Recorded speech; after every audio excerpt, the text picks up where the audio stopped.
अब जरा कुछ प्रैक्टिकल सजेशंस। माइंडफुलनेस अगर मैं चाहता हूं कि मेरी लाइफ में आए तो मुझे क्या करना चाहिए, ठीक है, उसके लिए मैं कुछ मशवरे दूंगा। सबसे पहली चीज माइंडफुलनेस को अचीव करने के लिए अपनी नींद की क्वालिटी को इंप्रूव कीजिए।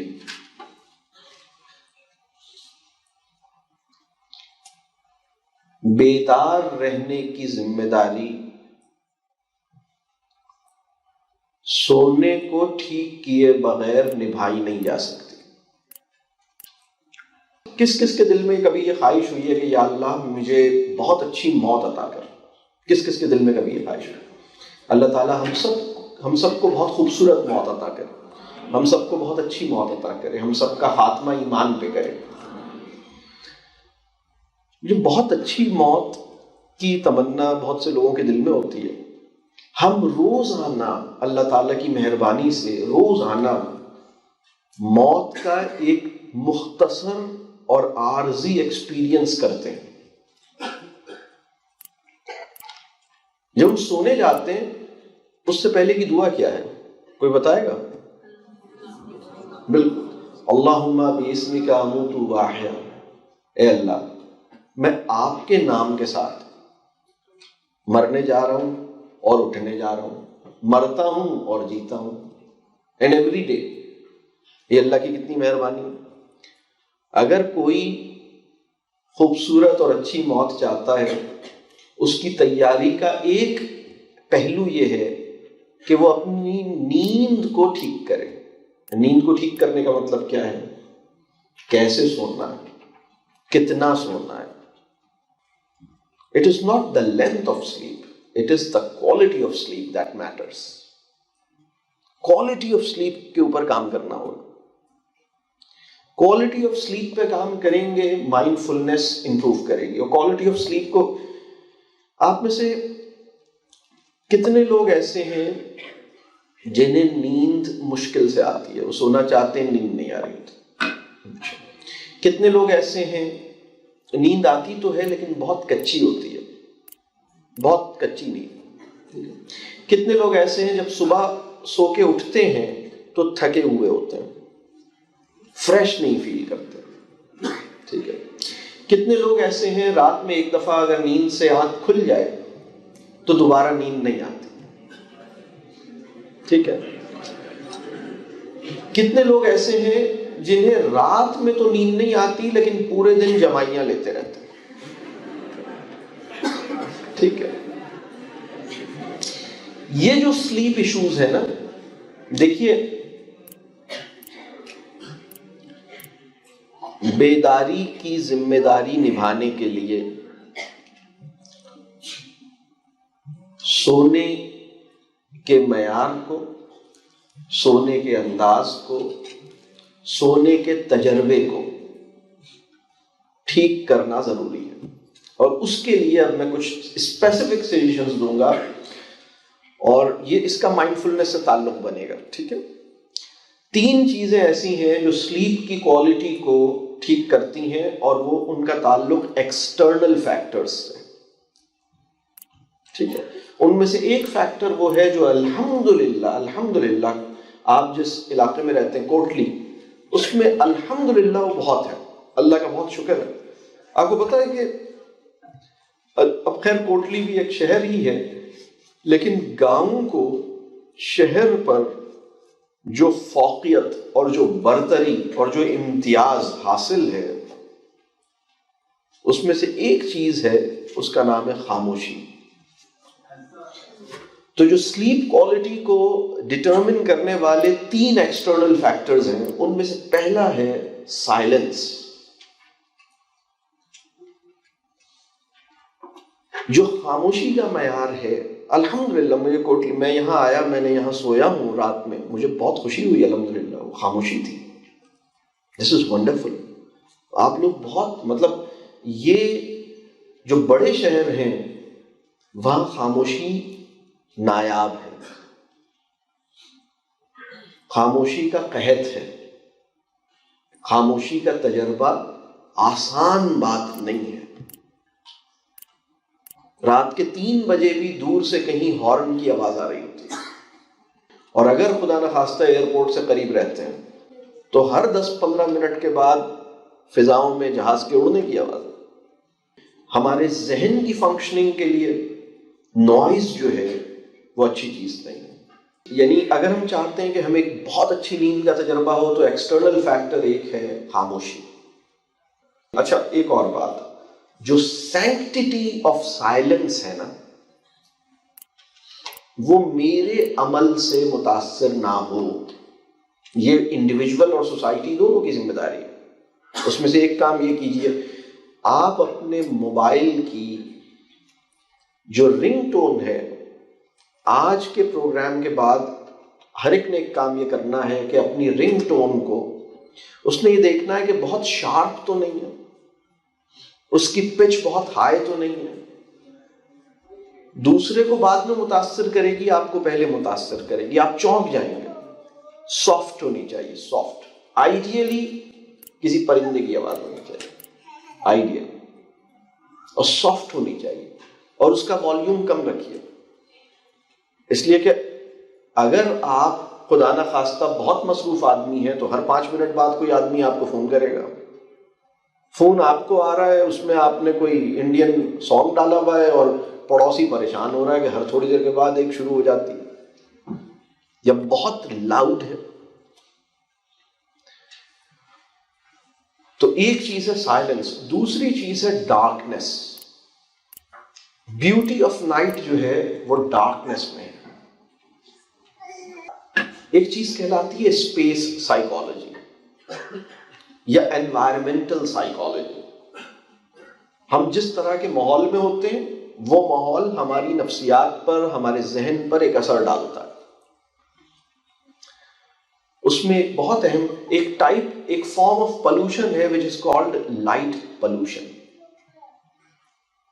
सूरज की रोशनी से ज्यादा तेज रोशनी इंसान इजाद कर सकता है?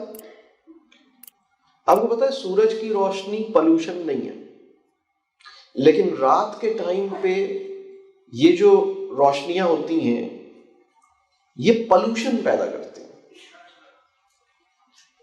ये पौधों के लिए, जानवरों के लिए, परिंदों के लिए, इंसेक्ट्स के लिए अच्छी नहीं है। डिसओरिएंट होते हैं वो, उन्हें समझ नहीं आता कि इस वक्त रात हो गई है या नहीं हुई है। ये इंसानों के लिए भी अच्छी नहीं है। तो इंसानों के लिए सबसे अच्छी बात यह है कि रात में रोशनी का एक्सपोजर हमें कम से कम मिले, जरूरतन मिले। लेकिन अगर हम रातों में सैर के आदी हैं और रोशनियां देखने के आदी हैं तो हमारी जो सेल्फ है और हमारा जो जहन है और हमारी जो नींद है वो डिस्टर्ब होगी। अभी इस वक्त यह है कि बहुत से लोग कहते हैं कि सोने से पहले लख्ते जिगर को तो देख लूं, फिर सो जाऊंगा, पता नहीं सुबह आंख खुलेगी कि नहीं खुलेगी, फिर दोबारा लख्ते जिगर तो देखा है ना सबने। आपके जिगर से 8 इंच के फासले पे ये मौजूद रहता है। आपको पता है जहां आपका जिगर है उससे 8-10 इंच के फासले पर है। ये लख्ते जिगर ही तो है ना, जिगर के करीब ही रखते हैं, जिगर से दूर नहीं होने देते, सोने से पहले इसे देखना चाहते हैं। This is again exposure, this is blue light. तो रिसर्च ये कहती है कि हमारे अंदर स्लीप का एक खास हार्मोन है जिसका नाम है मेलाटोनिन। वो हार्मोन जब रिलीज होता है तो हमारी नींद मुमकिन होती है और नींद की क्वालिटी बेहतर होती है। लेकिन जब हम रोशनी से एक्सपोज होते हैं तो ये हार्मोन रिलीज नहीं होता। अल्लाह का निजाम। तो अच्छा, हमारे माशरे में बाल लोग ऐसे हैं जो लाइट खोल के सोते हैं। आप में से कितने लोग हैं जो कमरे की लाइट ऑन करके सोते हैं? कितने लोग ऐसे हैं जो मोबाइल फोन से ज्यादा दूर सोना नहीं चाहते, मतलब सोते में भी करीब ही रखना चाहते हैं। आइडियली अगर तकिए पर ही हो, जहां मेरा सर रखा है वहीं लख्ते जिगर भी रखा है, तो इससे बढ़िया बात क्या हो सकती है? जिस बिस्तर पे मैं आराम कर रहा हूं उसी पर ये भी आराम कर ले तो कितना अच्छा होगा। बात समझ आ रही है? इस जगह पर हम पहुंचे। बल्कि कुछ लोग कहते हैं कि वो न सिर्फ ये कि लाइट खुली होती। मेरे पास एक स्टूडेंट एक दफा काउंसलिंग के लिए आई, उसके कुछ साइकोलॉजिकल इश्यूज थे, तो वो बहुत डिस्टर्ब थी और बहुत ज़हीन थी। तो मैंने उसकी बातें सुनी और मैंने सोचा कि अल्लाह ने कितना ज़बरदस्त इसे जहन अता किया है, लेकिन उसके साथ इश्यूज क्या थे? वो जो मैंने अर्जेंसी सिंड्रोम बताया वो इशू था। जहन में 150 वरीज और थॉट्स चल रही हैं और वो ये नहीं समझ पा रहा कि one thought at a time, relax, बेचैनी है। फिर एक और मसला ये था कि नींद की क्वालिटी बहुत खराब थी। तो मैंने बातों बातों में पूछा कि भाई ये बताओ, जब आप सोती हैं तो कहाँ होता है? तो पता लगा तकिए पे ही होता है। फिर मैंने पूछा कि लाइट ऑन होती है ऑफ होती है? उसे ऑन होती है।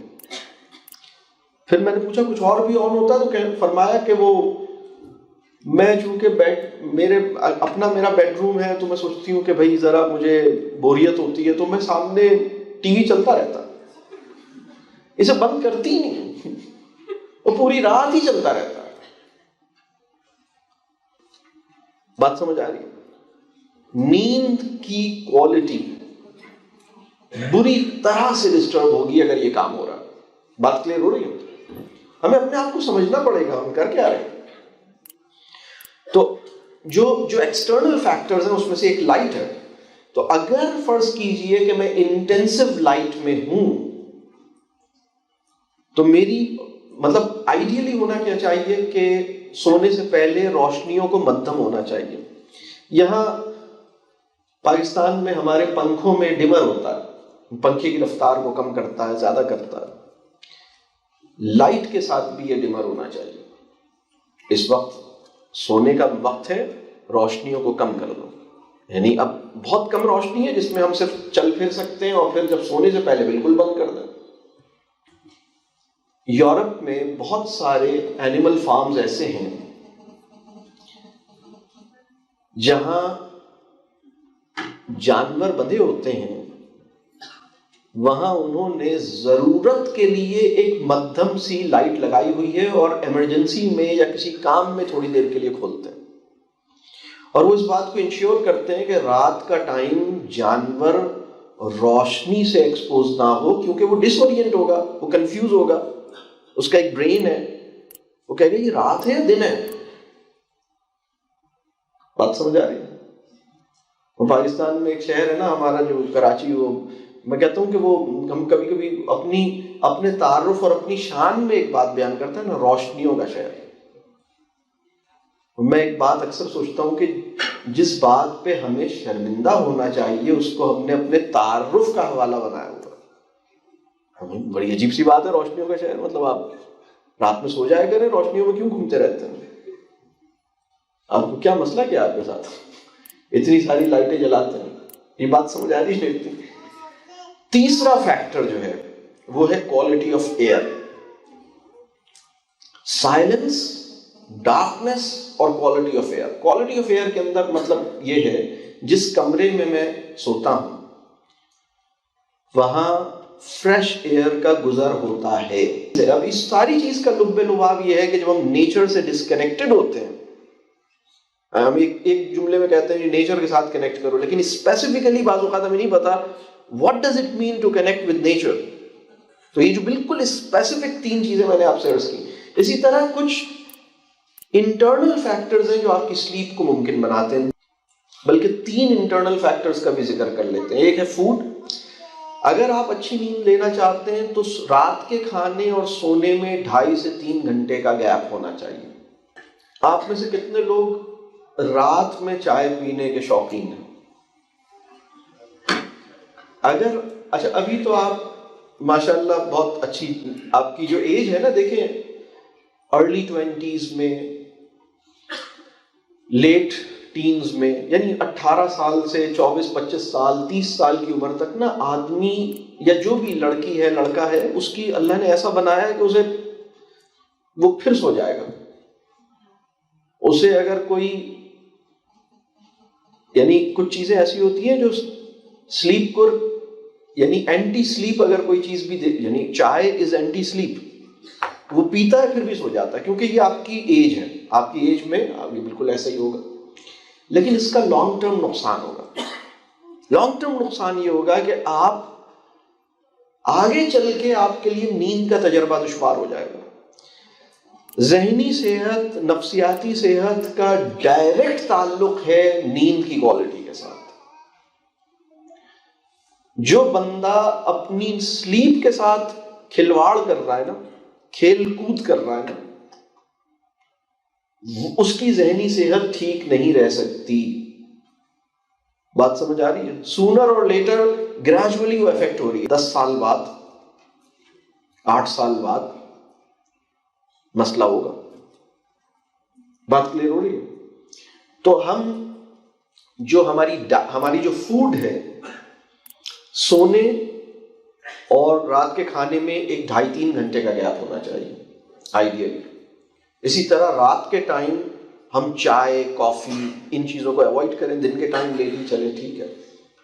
इसी तरह हम वाइट शुगर की प्रोडक्ट्स को भी रात के, अगर जिंदगी में ही निकाल दें तो बहुत अच्छी बात है, कम से कम शाम के बाद निकाल दें, क्योंकि वो भी आपको स्टिमुलेट करती है। तो आपकी बॉडी सो रही होती है, लेकिन जो स्लीप को रेजिस्ट करने वाली केमिस्ट्री के साथ सो रही होती है, लिहाजा डीप स्लीप दुश्वार हो जाती है। क्लियर हो रही बात? बहुत सारी सफेद चीनी चाय में डाल के खाने के बाद पी गए और सो गए, लेकिन वो जो डीप स्लीप है वो डिस्टर्ब हुई। उसके नतीजे में जो माइंडफुलनेस है वो डिस्टर्ब होगी, उसके नतीजे में जो साइकोलॉजिकल और मेंटल हेल्थ है वो डिस्टर्ब होगी। दूसरा फैक्टर है पूरे दिन में फिजिकल एक्टिविटी कितनी की। अगर पूरा दिन सोफे पे बैठ के गुजारा है तो आपको क्वालिटी ऑफ स्लीप अच्छी नहीं मिलेगी। तो फिजिकल एक्टिविटी, पसीना निकलना चाहिए, थकन होनी चाहिए, भाग दौड़ होनी चाहिए, आपकी स्लीप की क्वालिटी बेहतर होगी। तीसरा फैक्टर, माफ करके और माफी मांग के जो बंदा सोता है वो ही अच्छी इत्मीनान की नींद सो सकता है। तो मैंने 3 एक्सटर्नल फैक्टर्स बताए। पहला एक्सटर्नल फैक्टर क्या था? साइलेंस। दूसरा डार्कनेस। तीसरा क्वालिटी ऑफ एयर।